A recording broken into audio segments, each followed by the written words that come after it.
Ahora yo les pregunto, ¿cómo es el día a día suyo? ¿En qué se va tu día? ¿Se han puesto a pensar en eso? Si yo les digo una palabra, ustedes inmediatamente tienen una respuesta en la mente. Maranata. Cristo viene pronto. Ok, ¿usted está convencido de eso? ¿Usted sabía que hay dos maneras de la cual va a venir Cristo? Sí, dos maneras. Una es cuando te llama a su presencia. Y Dios nos va llamando a su presencia cada momento. Esto es muy importante, mis amados hermanos. Nosotros no nos vamos a ir posiblemente como iglesia, a no ser que sea el último momento donde el Señor venga. Pero posiblemente vamos a ver la partida de los hermanos, de las hermanas, poco a poco. Y nosotros vamos a estar de esa manera. Hay algo que es importante, mis amados hermanos, entender que Cristo viene pronto. Entonces, si tu afán de tu vida es el éxito, y el Señor hoy te llama a su presencia, Ahí llegó el éxito. no, hasta ahí llegó tu afán. Hasta ahí llegó tu afán. Porque hay algunos que están afanados y turbados como Marta, haciendo las cosas de este mundo, viviendo las cosas de este mundo, y no les afana las cosas de Dios. Ahora, la segunda manera, para que quede claro en que viene Cristo, es como dice la Escritura, no sabemos la fecha ni el momento, Él viene pronto, pero va a venir por toda su iglesia. ¿Cuándo? Posiblemente cuando esté añadido el último de los salvos. Porque no hay razón más, porque el libro de la vida está completado y el Señor tiene ese momento para estar. ¿Y quiénes estaremos en la eternidad? Los salvos. Los salvos, los hijos de Dios. Yo no creo que usted en su lecho de muerte esté diciendo, Señor, ojalá me toque con Pablo, con Pedro, en la iglesia de la Catedral del Cielo. No, yo en el cielo, en la eternidad, yo quiero verlos a ustedes.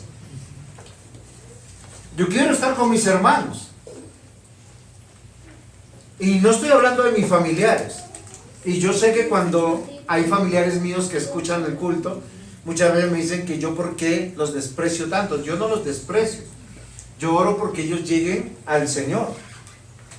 Y si ellos llegan al Señor, pues estarán con una iglesia del Señor en la eternidad. Porque nuestra llenura no son los sentimientos y las emociones de hoy que nosotros hoy tenemos. Nuestra llenura será Cristo. Nuestra satisfacción será Cristo. Por eso yo nuevamente les pregunto, ¿cómo es tu día a día? ¿En qué se va tu vida? ¿Qué es lo que más te angustia? Porque hay algunos que están angustiados por sus deudas, otros angustiados por sus enfermedades, otros angustiados porque tienen que aprobar el colegio, la universidad, otros están angustiados porque tienen alguna dificultad de relaciones con los parientes. Y no estoy diciendo que seamos insensibles a estas cosas, porque estas cosas se viven todos los días, pero no tendrían por qué llenarnos de ansiedad ni de preocupación. Hay un texto en la Biblia que dice, y sabemos que a los que aman a Dios, cuando esté peleando con su esposa, por favor recuerde eso. ¿No pelean? Muy bien, usted es un hombre de Dios, santo hombre de Dios que no pelea con la esposa. Acá todos peleamos con la esposa, ¿no? Yo peleo con mi esposa muchas veces, pero todas las cosas nos ayudan a bien. Cuando la economía está difícil, todas las cosas nos ayudan a bien. Cuando hay una enfermedad que uno no quisiera tener, todas las cosas nos ayudan a bien. Es ahí, mis amados hermanos, que nosotros tenemos que considerar y pedirle al Señor que nos ayude. ¿Por qué razón? Porque miren, por alguna razón que nosotros no podemos entender, estos 7 versículos registran el día a día del apóstol Pablo con sus compañeros. Ellos están de puerto en puerto, de transporte en transporte. Ya, miren, si ustedes van a Hechos 20, aquí posiblemente están los acompañantes. Está Lucas, está Pablo, y acá dice, y le acompañaron hasta Asia Sopater de Berea, Aristarco, y Segundo de Tesalónica, Gallo de Derbe, Timoteo de Asia, Tíquico, Trófimo. Acá están sus compañeros. Porque a veces nosotros estamos pensando, venga, Pablo va solo. Nosotros pensamos que todos queremos ser como Pablo, nadie como Trófimo. O como Sopater. ¿Saben por qué? Porque a ese no lo mencionan. O Aristarco, bueno, a él lo mencionan más todavía. A lo que yo me refiero es que muchos de nosotros queremos cosas, pero les pregunto, su día a día, ¿cómo es? ¿En qué se afanan? ¿Por qué les pregunto esto? Porque el afán de estos hombres de Dios es algo totalmente diferente a lo que nosotros consideramos. Ellos están preocupados de la obra de Dios. Todos están configurados al servicio de Dios. La escuela dominical pasada nosotros hablamos del siervo de Dios. Ahora, hay una idea falsa del siervo de Dios, ¿sí? Como el siervo de Dios de los Simpsons. Sí, claro. En las caricaturas lo ponen como el estúpido de la serie. Lo golpean, lo maltratan y ahí sí, el Señor te bendiga. No, los siervos de Dios están al servicio de Dios y de su palabra. Y están en autoridad. No para enseñorearse, sino para servir a los propósitos de Dios. Porque necesitamos hombres valientes, no pusilánimes, cobardes, medrosos, que dirijan a un pueblo. ¿Se han dado cuenta que en el Antiguo Testamento, quiénes eran los que iban al frente de todo? Los hombres. Yo dice, pero ¿por qué una sociedad machista, patriarcal, dirían las que celebraron este 8 de marzo, el Día de la Mujer? Porque el Día de la Mujer no fue a causa de la mujer, fue a causa de las mujeres que se rebelaron contra Dios y contra la sociedad. Solo que el comercio lo vende es regálale flores a tu esposa, darle chocolates. Ellos venden más. Pero lo que se tipifica es a las feministas. Mis amados hermanos, los hombres fueron puestos al frente no para enseñorearse ni de la mujer ni de la congregación, sino para ser ejemplo. Cuando ustedes ven hombres acá al frente, hay mujeres que están diciendo, ese es mi marido. Cuando hay hombres acá al frente y sus hijos están allá, dicen, ese es mi papá. Y cuando están al frente del pueblo de Dios, uno se llena de gratitud a Dios. Porque hay muchos padres liderando en las tabernas, en las discotecas, en los prostíbulos, en los estadios, en las ciclovías o ciclorrutas, ¿cómo es? Ciclovías. Claro.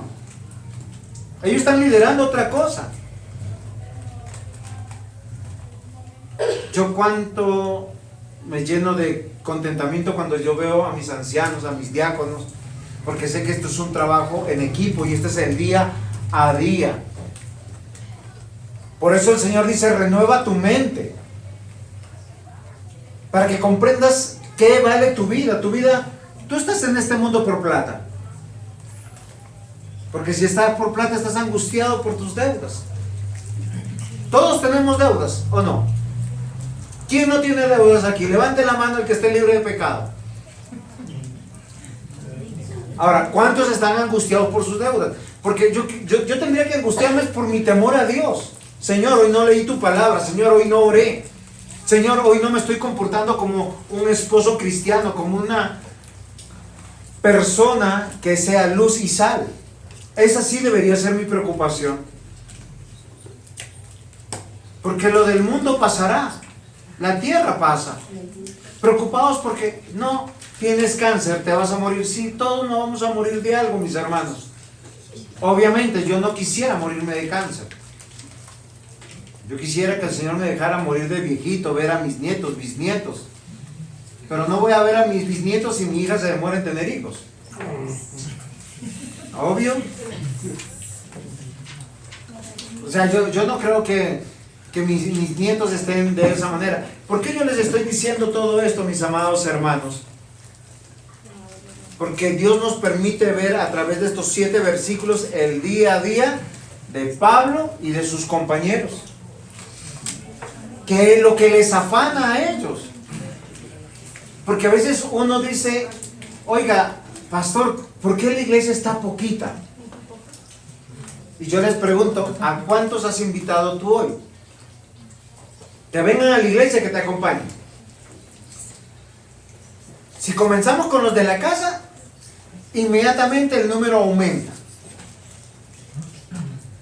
Y uno como llega, contento, alegre. Si comenzamos con los conocidos, ¿saben qué yo admiro? A las personas que están vendiendo esos negocios de multinivel, de todo tipo de multinivel. Ellos corren por todo el mundo haciendo prosélitos para ganar algo. ¿Saben por qué les digo esto? Porque hay un interés debajo de ellos. ¿Cuánta platica ganan? ¿Qué negocio hace? Si yo te afilio, yo te digo la afiliación vale tanto, pero no te dicen que de tu plata le queda un porcentaje para él. Entonces por eso ellos van a donde sea, te invitarán a comer, harán lo que sea para eso. ¿Y los cristianos? ¿En qué se nos va el día a día? ¿Tenemos esa misma convicción de los que venden multiniveles? De todo tipo. ¿No? Vamos a la iglesia, a veces vamos con una pesadez. Acá el apóstol Pablo nos permite ver la motivación de la vida. Efesios 4, 21, 23 dice: si en verdad le habéis oído y habéis sido enseñados, y habéis sido por él enseñados, conforme a la verdad que está en Jesús, en cuanto a la pasada manera de vivir, despojaos del viejo hombre que está viciado conforme a los deseos engañosos, y renovaos el espíritu de vuestra mente, y vestíos del nuevo hombre, creado según Dios, en justicia, santidad y verdad. Y quiero enrutar correctamente lo que yo he estado diciendo. No es malo estar preocupado por la economía, por la enfermedad o por las situaciones adversas. Hay que resolverlas. Pero mi mayor preocupación, lo que me debe quitar el sueño, es cómo estoy delante de Dios. ¿Sí me comprenden? ¿Por qué razón yo les digo esto, mis amados hermanos? Porque hay que renovar el chip de nuestra mente. Muchas de las enfermedades que nosotros tenemos son psicosomáticas. ¿Sí entendió eso? ¿Qué es psicosomático? Que uno se las imagina, se las crea, no es... Voy a hacer un ejemplo. Usted ve a un ladrón con un revólver, con un cuchillo, que se le acerca, ¿usted qué siente? Yo me asusto. Y si vienen 6, dije, perdí. Ya no puedo ni correr. ¿Sabe? El corazón se paraliza, el ser se paraliza, se llena de cortisol, de angustia, y usted en ese momento tiene una crisis del ser y uno se enferma. Ahora, usted piense que le va a pasar eso. Imagínese, miren, mi esposa tiene unos sueños reales. Y ella dice, se despierta. ¿Qué te pasó, mi amor? Es que soñé que me estaban queriendo inyectar para que me pase algo malo. Pero era un sueño. Pero cuando usted la ve, ella está... ¿Sufrió? Claro que sí. ¿Su sufrimiento fue real? Sí. Queridos hermanos, cuando usted se preocupa por lo que no es tan importante, está haciendo sufrir su mente, su corazón. ¿Cuántos han sufrido por un posible cáncer, una posible enfermedad, una posible de algo? Llega el diagnóstico negativo. ¿Y por qué sufrió? Por nada. ¿A dónde yo quiero ir, mis amados hermanos? Si usted va a sufrir, sufra por su santidad, vivir en justicia delante de Dios. porque su vida esté configurada al servicio de Dios. Y cuando digo al servicio de Dios, no es predicar, porque todos servimos, somos un cuerpo. 1 Pedro 1, versículo 14 al 16. Como hijos obedientes, no os conforméis a los deseos que antes teníais, estando en vuestra ignorancia. ¿Saben? A mí que me encanta de los apóstoles y de los escritores bíblicos, que te insultan y tú no te has dado cuenta. ¿Sabe cómo me acaba de tratar la palabra de Dios? Cuando estamos preocupados por las cosas que no debemos preocuparnos, no seas ignorante, sino como aquel que os llamó es santo, sed también vosotros santos en toda vuestra manera de vivir, porque escrito está: sed santos porque yo soy santo. Ahora, ser santo no es solo una persona religiosa. Ser santo es una persona apartada, viviendo para Dios. Ser un padre apartado, un esposo apartado, un hijo apartado, un estudiante apartado, un trabajador apartado, un miembro de la sociedad apartado para vivir a Dios. Y usted comprenderá que todas las cosas le ayudan a bien. ¿Tiene problemas con el vecino? ¿Qué necesita? Evangelizarlo, darle testimonio que es cristiano. El impío, ¿qué necesita? Ganar la pelea. ¿A dónde yo voy? Este texto nos va a desafiar al ejemplo de Pablo y sus compañeros. Ellos van por delante a darnos un ejemplo, así como estos hombres que se sientan acá adelante. ¿Cuántos niños quisieran y se sienten admirados porque sus familiares están ahí adelante sirviendo? Cada domingo dando ejemplo. ¿Saben qué están viendo los niños? ¿A qué hora llegan? ¿Cómo se sientan? ¿Qué hacen? ¿Qué no hacen? Así un padre enseña sus caminos. Así Pablo y sus compañeros nos enseñan. Se han dado la vida. El título de mi sermón es Dando la vida. No es un día, no son 2 días, es toda la vida. Vamos, miren, más de 30 años fue el ministerio del apóstol Pablo. Este es su 3er viaje misionero. ¿Habrá enfermado? Seguro que sí. Pero ¿en qué parte de la Biblia dice Pablo, porque tenía una gripe, no fue a la sinagoga?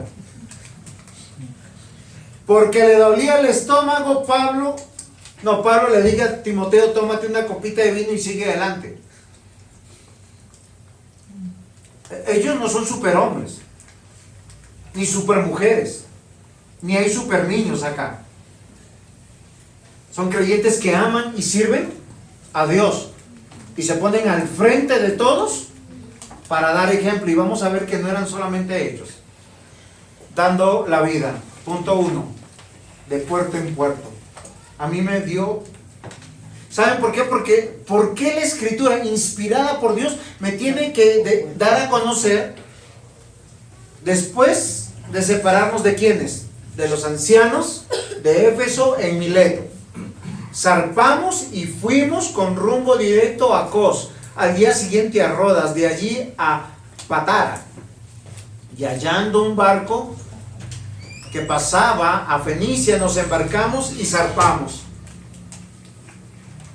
Y algunos, porque viven a 15 minutos, llegan tarde. Y estos hombres se atraviesan mar y tierra para llegar a su destino. Recuerden que desde capítulos anteriores Pablo estaba llevando una ofrenda para los hermanos en Jerusalén, y no va solo, trabaja en equipo, porque la obra de Dios se hace en equipo. Es Dios, mis amados hermanos, donde nos pone en un lugar para que seamos luz y sal, para ser siervos de Dios, de la palabra de Dios, del proyecto de Dios. Pero ¿cómo es? Liderando, dando ejemplo. Ustedes se imaginan que yo llegue acá con un charladito: el Señor les bendiga, el Señor les promete, el Señor le da, atemos al diablo, desatemos al diablo, cantemos, lloremos y profeticemos, pero no abra la Biblia? Hoy en la escuela dominical meditábamos eso. Hasta la Iglesia Católica nos da más ejemplo en eso. La gran mayoría de iglesias hoy en día no abren la Biblia, pero en la Iglesia Católica sí la abren y la leen, Antiguo Testamento, Nuevo Testamento. Sus oraciones están llenas de la Biblia, aunque están equivocados en muchas cosas. Y nosotros, los que decimos que tenemos la verdad, Pablo y sus compañeros van de puerto en puerto con un solo afán. Ese afán que Jesús dice que tú y yo debemos ser. Mateo 5, 16, perdón, 13 al 16. Vosotros sois la sal de la tierra. ¿Quiénes, cuando dice vosotros, son la sal de la tierra? Los creyentes. ¿O los vecinos? O sea, usted se imagina, la sal, ¿dónde da sabor? Cuando está en la comida. Usted se imagina la sal mal ubicada. No, donde Dios te puso, Dios no se equivocó. Tú tienes que dar, miren, Dios llevó a José a Egipto, ¿para qué? Para salvar Egipto y salvar a su pueblo. Dios llevó a Jacob, a Isaac y a Abraham a tierras diversas, y donde ellos estuvieron fueron de bendición. Llegó la prosperidad y se invocó el nombre de Dios. ¿Saben cuál es el problema? Cuando a veces los jovencitos, ¿me das permiso? ¿Y para dónde? No, voy para el parque. Y vienen del parque, la pasaron bien, y les pregunto, ¿compartieron de Cristo? ¿Se comportaron como cristianos?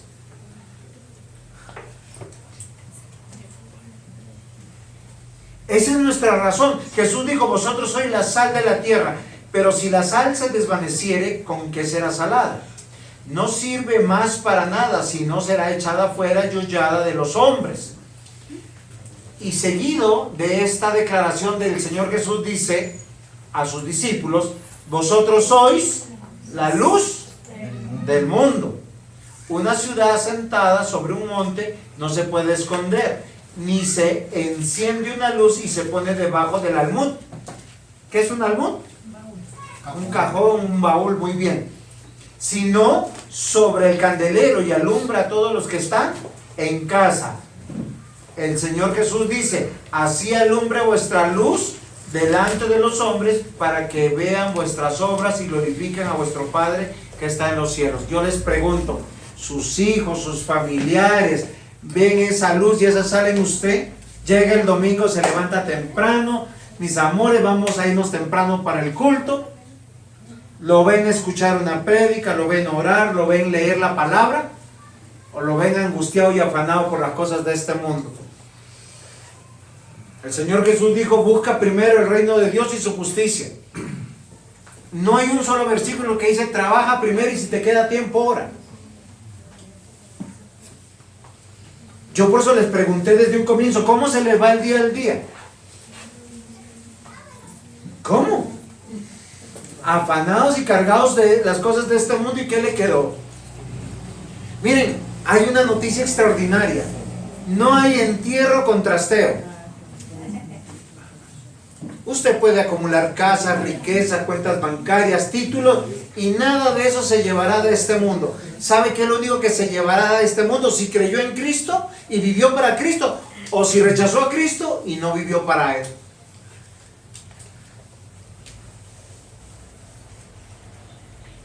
Es Dios quien ha puesto a que tú y yo llevemos la palabra, así como nosotros vemos a Pablo, a Lucas y sus compañeros que viajaban para dar testimonio de su vida cristiana. Hechos 21, versículos 1 al 3. Dice, después de separarnos de ellos, zarpamos y fuimos con rumbo directo a Cos, al día siguiente a Rodas, de allí a Patara, y hallando un barco que pasaba a Fenicia, nos embarcamos y zarpamos al avistar Chipre, dejando a mano izquierda, navegamos a Siria y arribamos a Tiro, porque el barco había de descargar allí. La narrativa nos dice que Lucas, que el que está narrando, está trabajando en equipo. ¿Nos dice que Pablo era el más importante? No. ¿Nos dice que Lucas era el más importante? No. ¿Que Sopater era el más importante? ¿O Aristarco? No. Pero todos van juntos haciendo esta labor, porque Dios llamó a la extensión del reino a un trabajo en equipo. Aunque Pablo era el único que muchas veces era el que predicaba y el que sentaba cátedra. Pero usted se imagina que uno tenga que, voy a hacer un ejemplo acá, ponga las sillas, ponga el orden, arregle el sonido, arregle la transmisión por el computador, y encima nadie venga, o peor, vengan tarde.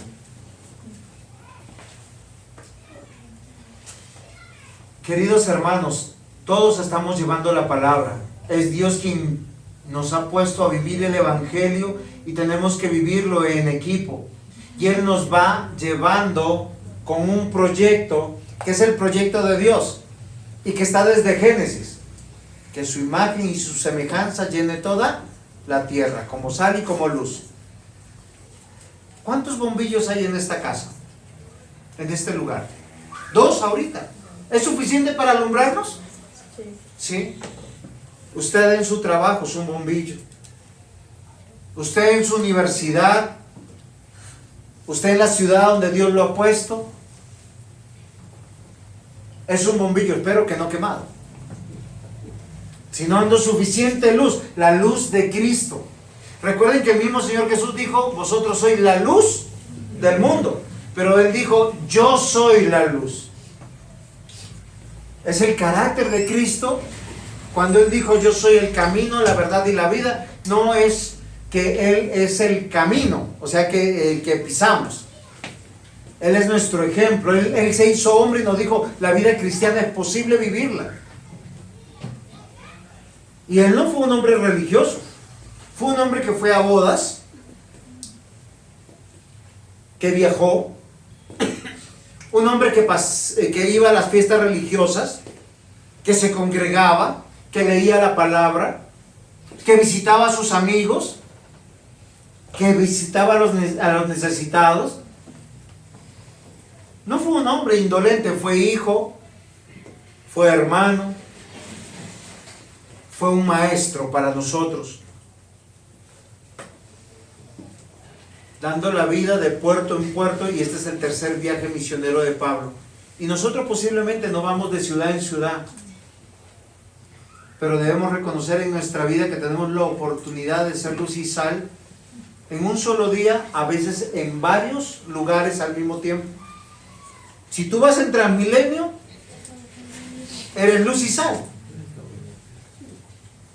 Si tú vas en un taxi, eres luz y sal. Si tú estás esperando que te peluqueen, debe ser luz y sal. Si estás trabajando, debe ser luz y sal. Ayer yo tuve una diferencia con Juan David. Primer llamado, no me hizo caso. Segundo llamado, no me hizo caso. Tercer llamado, elevé un poquitín la voz. Y después le dije, hijo, ¿me perdonas? No debí haber elevado la voz. Porque estoy aprendiendo a que mi hijo tenga que ver a un hombre cristiano aquí. El pecado de mi prójimo no debe justificar mi pecado. Porque a veces uno dice, yo te grité porque tú me gritaste. Yo te insulté porque tú me insultaste. ¿Y si te pegó? Amados hermanos,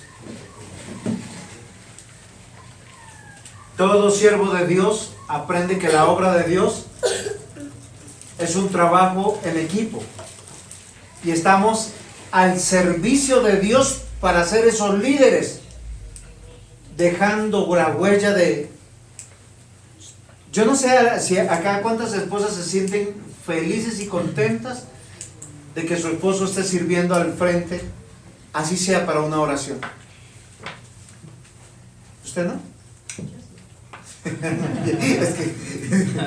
Es que está diciendo que sí. ¡Claro! 1 Corintios capítulo 3, versículos 5 al 11. ¿Qué pues es Pablo y qué es Apolos?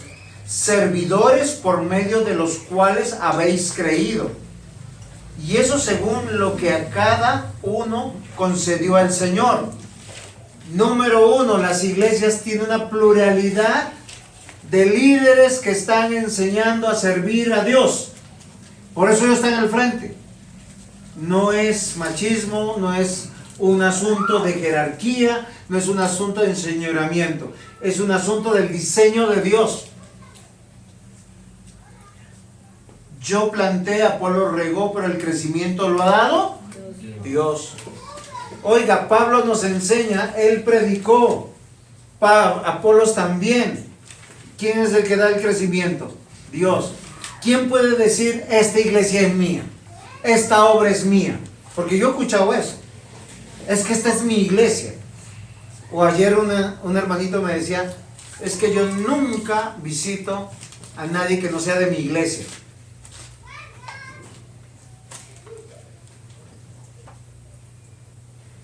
Si él piensa que tiene iglesia propia, está como equivocado. Porque la iglesia ¿de quién es? Y yo soy siervo del Señor. Amados hermanos, así que ni el que planta es algo, ni el que riega, sino que Dios que da el crecimiento. Y el que planta y el que riega son una misma cosa, aunque cada uno reciba su recompensa conforme a su labor, porque nosotros somos colaboradores de Dios, y vosotros labranza de Dios. Estamos comprendiendo que cuando servimos y hacemos lo que Dios nos puso a hacer dentro de las iglesias, somos siervos de Dios, ya sean varones o mujeres. Hay muchas cosas que yo admiro de mi esposa, y es que trabaja en silencio y anima a otros y pregunta por otros, y si no llegan los otros, dice, mi amor, hagámoslo los dos. Mateo 16, 13 al 18. Viniendo Jesús a la región de Cesarea de Filipo, preguntó a sus discípulos diciendo, ¿quién dicen los hombres que es el Hijo del Hombre? Ellos dijeron, unos Juan el Bautista, otros Elías, otros Jeremías y algunos de los profetas. Y él dijo, ¿y vosotros quién decís que soy? Y respondiendo Simón Pedro, tú eres el Cristo, el Hijo del Dios viviente. Entonces le respondió Jesús, bienaventurado eres Simón, hijo de Jonás, porque no te lo reveló carne ni sangre, sino que mi Padre que está en los cielos. Y yo también te digo, tú eres Pedro, y sobre esta roca edificaré mi iglesia, y las puertas del Hades no prevalecerán contra ella. ¿Por qué Pedro se comprometió a servir en la iglesia? ¿Por qué Pablo se comprometió a servir en la iglesia? Y todos estos hombres que nosotros encontramos narrados acá en la escritura, que para nosotros son hasta desconocidos: Sopater, Aristarco, Gallo, Tíquico, Trófimo. Amados hermanos, hay que dar la vida por lo que importa. En este caso, nosotros vemos a Pablo y sus acompañantes servir donde Dios lo puso. ¿Por qué están yendo de puerto en puerto y de esa manera, mis amados hermanos? Hay una sencilla razón: ellos tienen un destino: Jerusalén. Ya a Pablo le habían dicho, en Jerusalén te van a coger, ya hay un primer aviso. La siguiente prédica le van a dar otro aviso. Pero él, ¿por qué se mueve en lo que se mueve? Porque su día a día es la obra de Dios. Porque es el encargo que el Señor le dio. Y porque él está tratando de hacer la voluntad de Dios. Muchas veces nosotros nos dejamos dominar por las circunstancias. Amados hermanos, hay que aprender a ser esforzados y valientes para hacer la obra de Dios. Dios es quien ha permitido tu circunstancia, y la que tú estés viviendo glorifica a Dios. Miren, Pablo pasó amenazas, persecuciones, calabozos, enfermedades, humillaciones de todo tipo. Y yo no he visto aquí en este texto diciendo una queja de él: ay, hermanos, oren por mí porque estoy desanimado. No, es que anoche no pude dormir. Entonces, ancianos, hay que ver quién predica.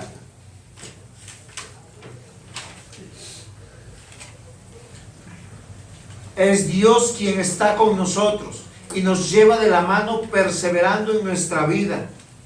y nos va cambiando la configuración de las preocupaciones de este mundo. Y cuando usted descansa en Dios, empieza a sanar su mente, su corazón, su ser. ¿Por qué razón? Estoy enfermo, voy a morir. ¿Y hay alguno aquí que no va a morir? La Biblia dice, está decretado que todo hombre muera, pero que muere en Cristo, para que tenga vida eterna.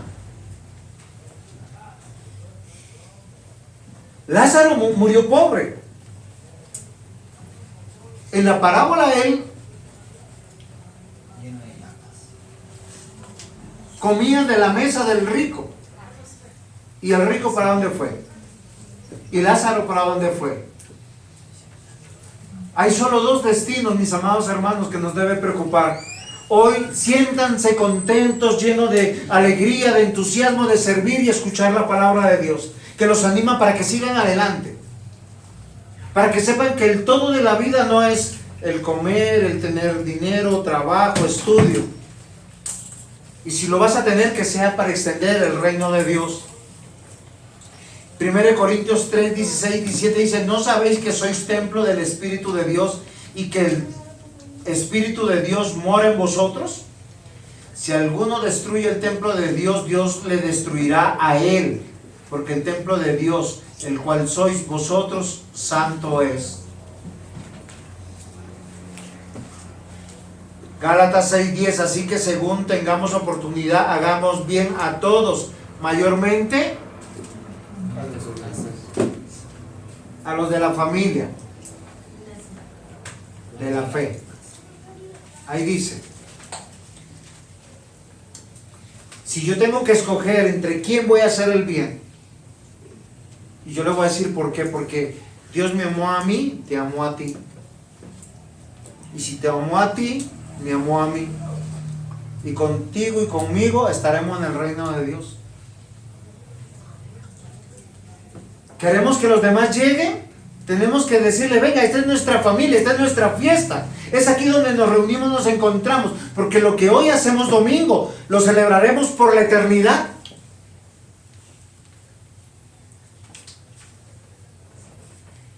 Efesios 2:19, así que ya no sois extranjeros ni advenedizos, sino conciudadanos de los santos y miembros de la familia de Dios. Yo no me lo estoy inventando, mis hermanos.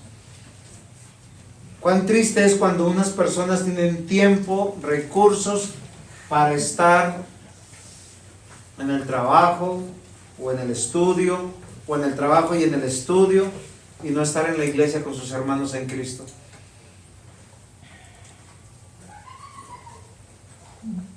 Es que estamos esperando que Jesús venga pronto. Y estamos dando la vida por lo que estamos creyendo que va a pasar en la eternidad. Hoy yo los quiero animar. Si usted está aquí es porque el Señor lo trajo, porque tiene una familia en Cristo. Si no está aquí, debe empezar a replantearse cuáles son el día a día que usted tiene. Agobiado por la economía, agobiado por la enfermedad, agobiado porque la vida se escapa entre los dedos. Yo no he visto el primero que cumpla años y se sienta feliz. Bueno, uno cumple feliz hasta que cumple los 15 o los 18. De ahí uno empieza a notar que va envejeciendo. Y cuando uno llega a los 50 empieza a pensar, es que se juela juventud. Amados hermanos, Dios es quien está con nosotros. Y Pablo y sus compañeros van de puerto en puerto haciendo la voluntad de Dios. Ellos no escatiman esfuerzos en velar por el reino de Dios. Y recuerden, están con un encargo. Van a Jerusalén, llevan una ofrenda porque los de Jerusalén están sufriendo, están siendo perseguidos. Es que hay dicha cuando un hermano en Cristo se preocupa por ti, cuando velan por ti. Segundo punto, por los seguidores de Jesús. Dando la vida es el título. Segundo punto, por los seguidores de Jesús. ¿Cómo se llamaban los seguidores de Jesús?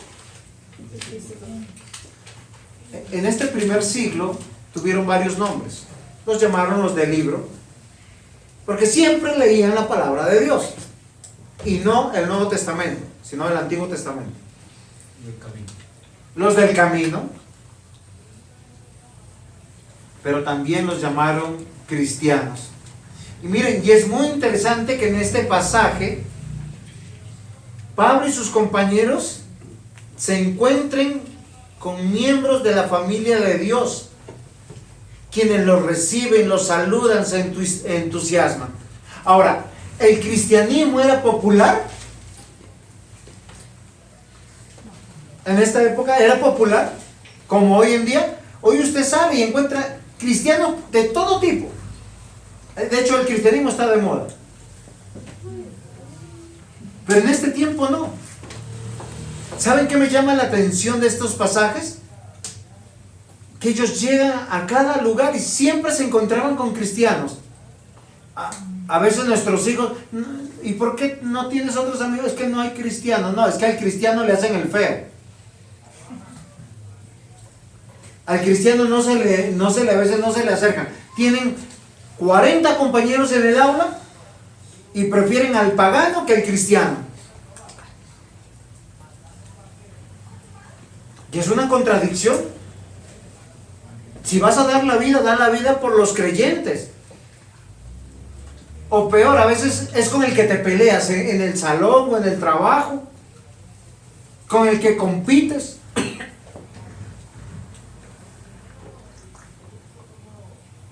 Queridos hermanos, es una tragedia para la iglesia que los cristianos no estén en función de los cristianos, o que tu testimonio sea de tal manera que tú no quieres hacer negocios. No, yo no voy a la tienda de ese cristiano porque siempre me da en la cabeza, siempre toma ventaja, siempre me roba, siempre me dan productos de mala calidad. Es una tragedia, mis amados hermanos, que muchos de tus amigos y compañeros sepan que tú no eres creyente. ¿Cuántos están años trabajando en una institución y ponen fotos, mi mejor amigo, mi mejor amiga? Oiga, y si es tu mejor amigo y tu mejor amiga, ¿por qué no están acá contigo en la iglesia? No, es que no sabe que soy cristiano.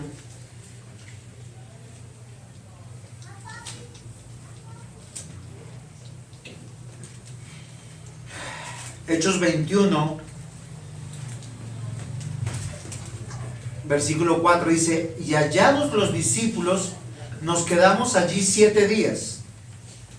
Y ellos decían a Pablo por el Espíritu que no subiese a Jerusalén. Y sigo preguntándome, ¿cómo hallaron a los cristianos? ¿Ustedes no se han puesto a pensar en eso? El cristianismo no estaba de moda, de hecho era perseguido. ¿Cómo se identificaban ellos?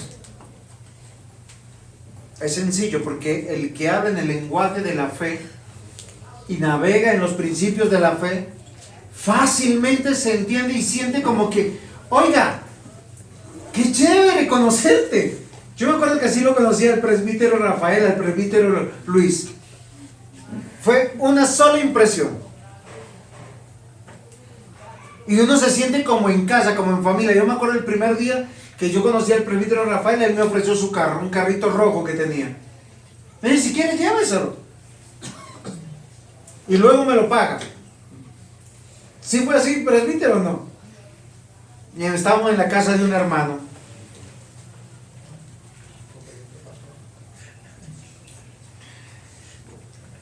Amados hermanos, los creyentes vivimos y hablamos un mismo lenguaje. Los verdaderos creyentes. Por eso es una tragedia, mis amados hermanos, que sus mejores amigos no sean cristianos.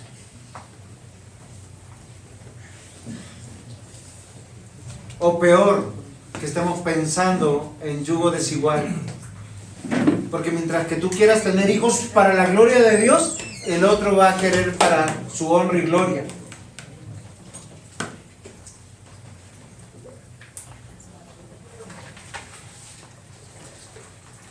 Los seguidores de Jesús son hombres y mujeres que tienen los mismos objetivos, los mismos propósitos de vida, el mismo yugo. Recuerden que el Señor Jesús dijo: aprended de mí que soy manso y humilde de corazón, llevad mi yugo sobre vosotros y aprended de mí.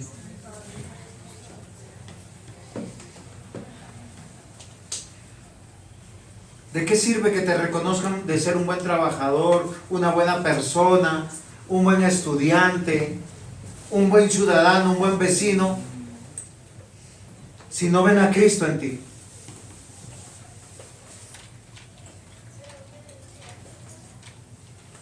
¿De quién buscan ustedes compañía, amistad?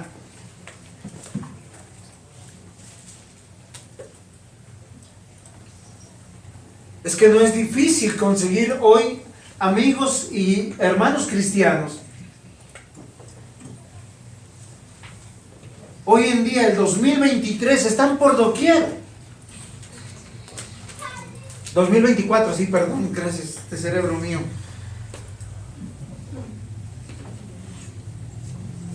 Es que no entiendo. Y aquí Pablo y sus compañeros encontraron a los hermanos cristianos. Nunca posiblemente ellos se habían visto.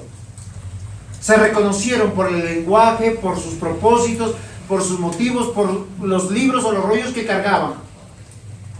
Y les abrieron las puertas de su casa y quédense con nosotros 7 días.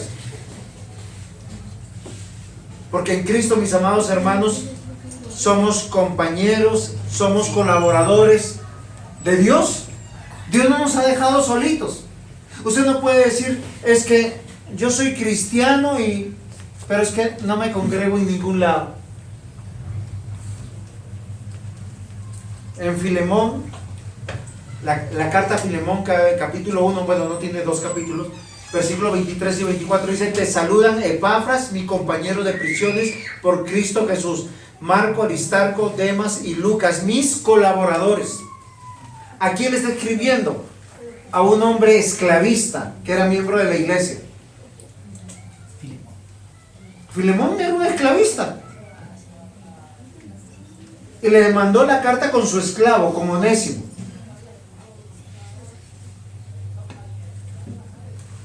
Y es algo tan particular porque aquí nosotros vemos que Pablo, Timoteo, que es al principio de la carta, Onésimo y Filemón, todos tienen el amor de Dios. Aunque en la sociedad tienen cargos diferentes. Una iglesia saludable es donde hayan personas con alto cargo y con buena presencia en la sociedad, y otros muy sencillos. Pero ¿cuál es nuestra dignidad? Que somos cristianos. Y yo tengo que aprender a dar la vida por el rico como por el pobre. Y que no sea como en la iglesia de Santiago, que tuvo que llamar la atención a la iglesia porque se le pegan al rico, pero al pobre le hacen el feo.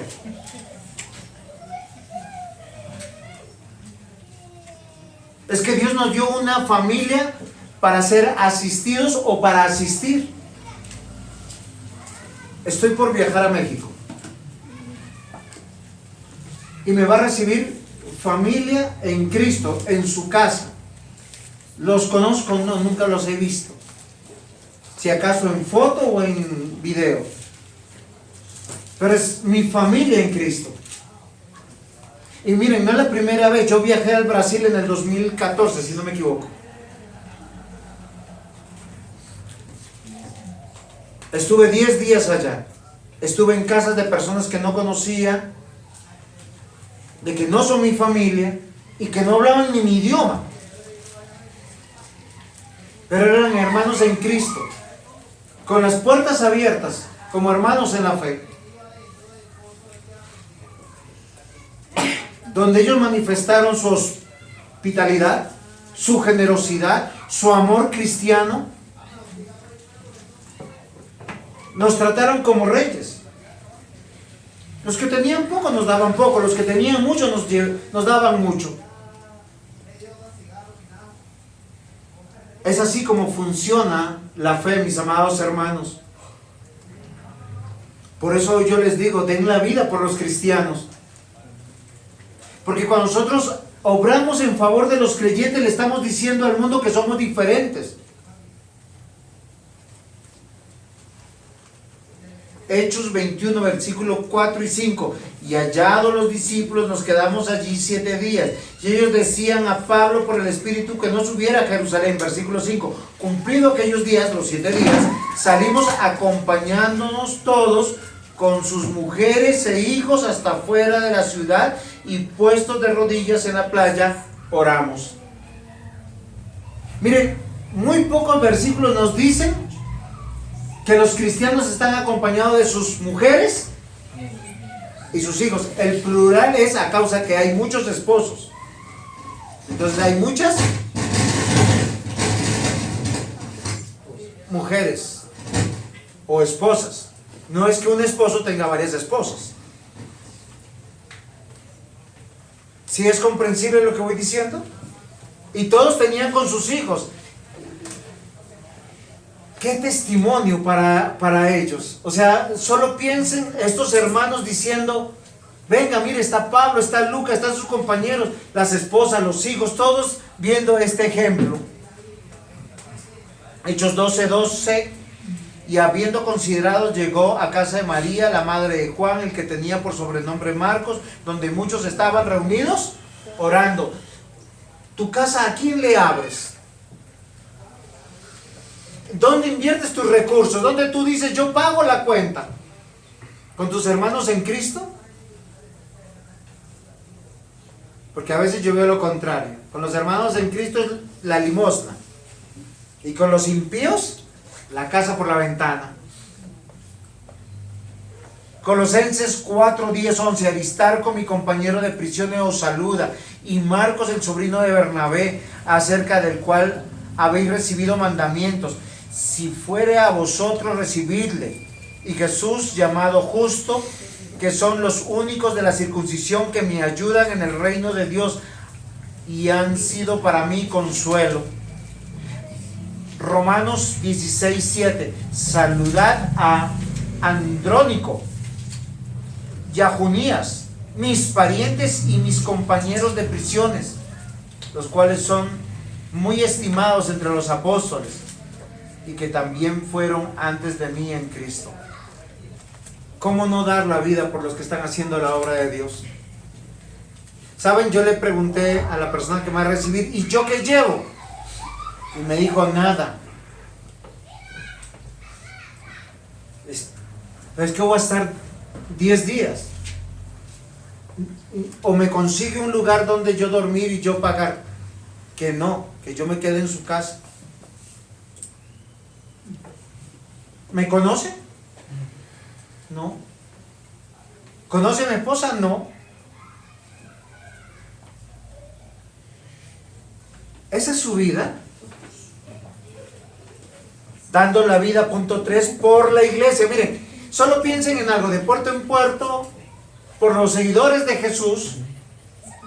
Es que estás dando la vida por la iglesia. Es que la iglesia no es un lugar anacrónico, litúrgico, donde tú llegas a cantar y a orar. Se adora a Dios cuando tú elevas tus oraciones, tus cánticos. Escuchas la palabra como si viniera de Él mismo. Pero cuando nosotros decimos amén, ¿quiénes son los que quedan aquí? Hermanos y hermanas que necesitan un abrazo. Hay hermanos que vienen tan de lejos que ellos desean compartir contigo tu amistad, tu hospitalidad, tu generosidad. Un tinto, una aromática, un dulce. Miren, yo tengo 52 años y mi anciano me trata como si fuera su hijo. Siempre me trae un caramelo. Yo sé que algunos de ustedes también se los da. Un dulce, un chocolate. La realidad, mis amados hermanos, que los seguidores de Jesús, cuando se reúnen, esa es la casa de Dios. Esa reunión, esa asamblea, es la profesión de nuestra fe. Pablo le dijo a Timoteo: pelea la batalla de la fe, echa de mano de la vida eterna, la cual asimismo fuiste llamado, habiendo hecho la buena profesión delante de muchos testigos. Dando la vida. El primer punto, ¿se acuerdan cuál fue? De puerto en puerto. El segundo, por los seguidores de Jesús. Tercero, la iglesia. Es que, mis amados hermanos, la iglesia no son las cuatro paredes. A veces uno dice, es que esta iglesia es más bonita. ¿Y saben que están viendo? Bancas como con sillas de tipo avión. Un anfiteatro amplio y grande y sonido profesional. El sonido que ahora tenemos es puro natural.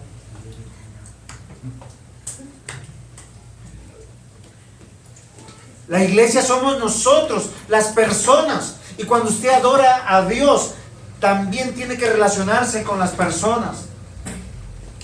Pablo y sus compañeros entendieron esta realidad de ser cristiano, es tener una familia en cualquier parte donde ellos vayan.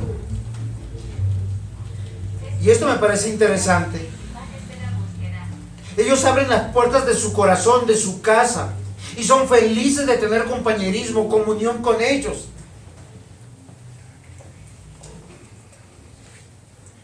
Eso es lo que tú sientes cuando tú ves a tu hermano, a tu hermana. O te da rasquiña, no, que no me abrace porque no huele a bueno.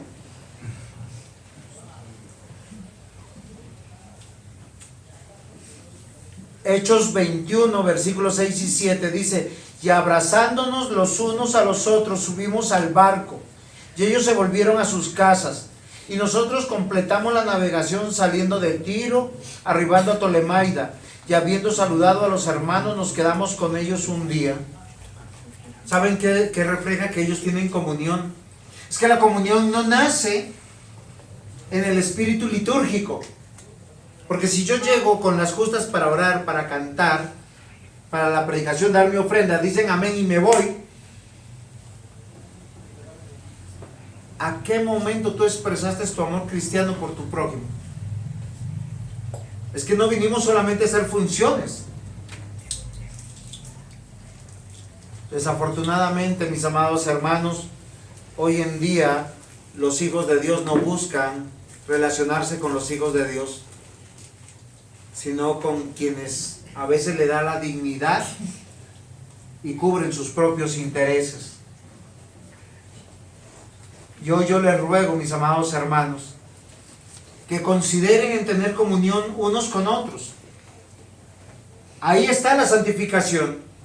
Usted puede elegir en su casa a quién recibe y a quién no.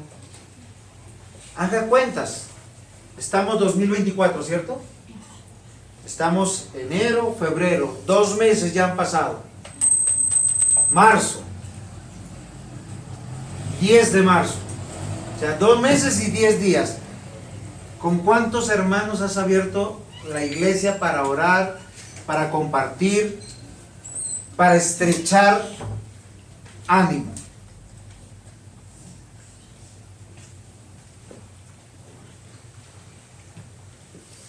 Porque ahí está la fe cristiana. Ahí tú estás diciendo por quién das la vida.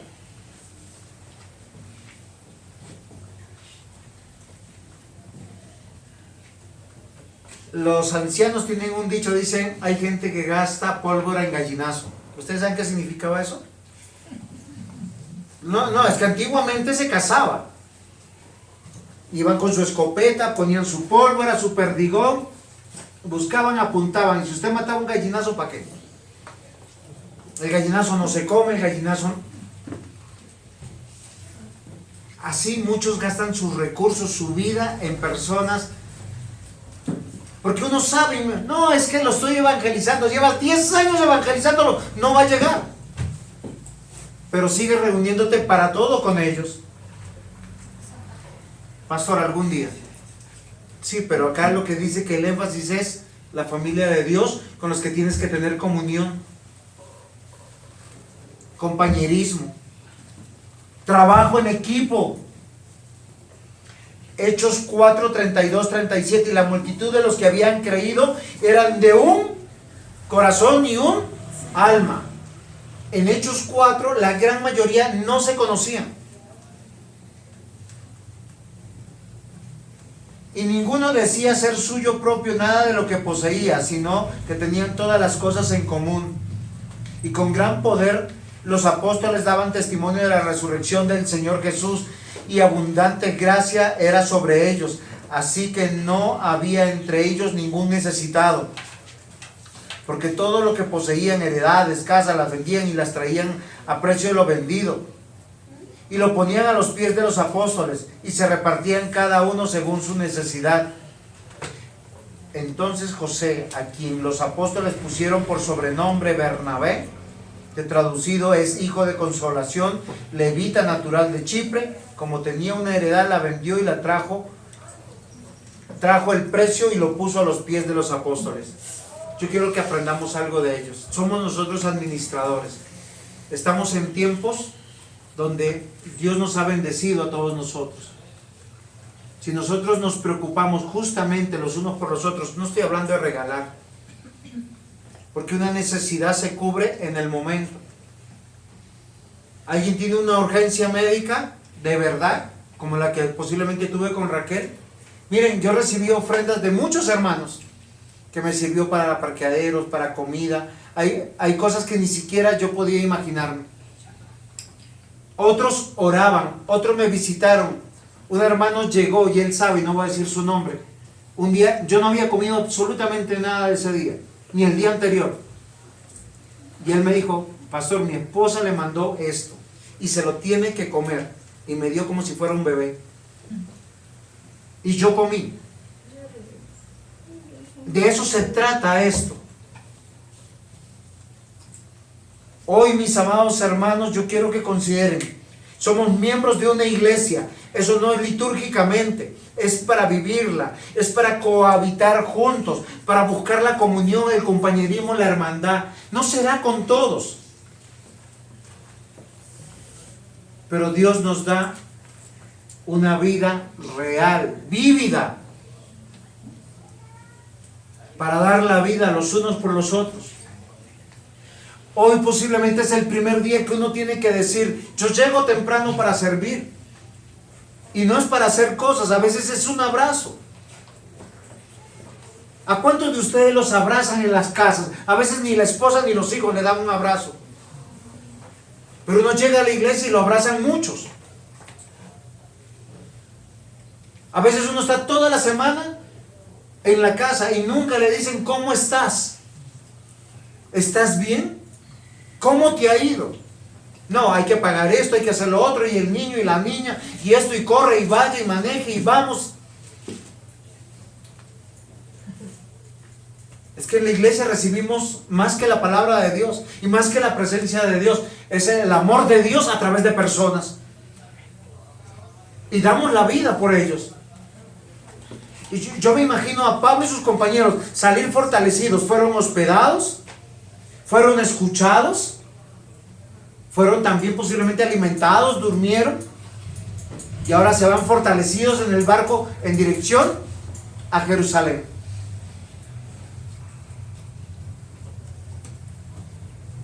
Tenemos que ser esa iglesia, mis hermanos.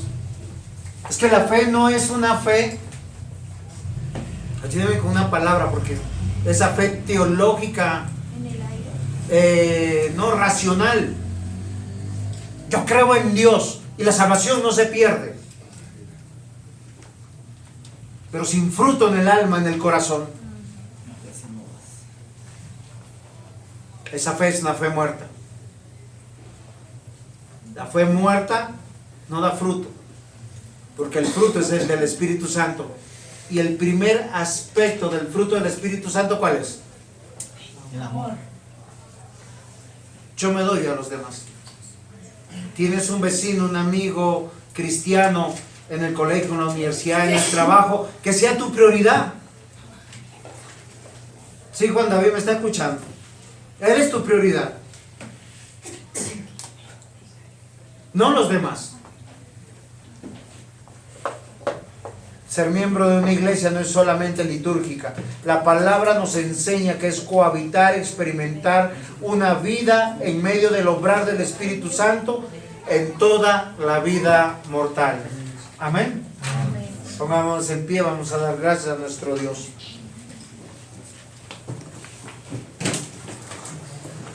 Señor, Te quiero dar gracias por nuestra iglesia Benecer. Gracias por cada uno de los miembros. Perdónanos porque muchas veces hay hermanos que no han venido. Y muchos de nosotros ni siquiera les llamamos y les preguntamos por qué no están aquí, si necesitan algo. Muchos posiblemente angustiados por las enfermedades, angustiados por la economía, y nosotros aquí indolentes, fríos, o tal vez tan preocupados de esta vida mortal que no nos damos cuenta. Quieras tú, Señor, obrar en nuestra iglesia para amarnos de corazón, no solamente de labios. Que podamos, Señor, realmente tener esta familia unida en la fe. Recordando que nosotros somos conocidos como cristianos, pero no es por lo que decimos, sino por el fruto. Tú dijiste, Señor, por su fruto los conoceréis. Y ayúdanos, Señor. Te rogamos que seas tú ayudándonos a crecer, a buscar tu voluntad, a renunciar a este mundo. En el nombre de Jesús, amén.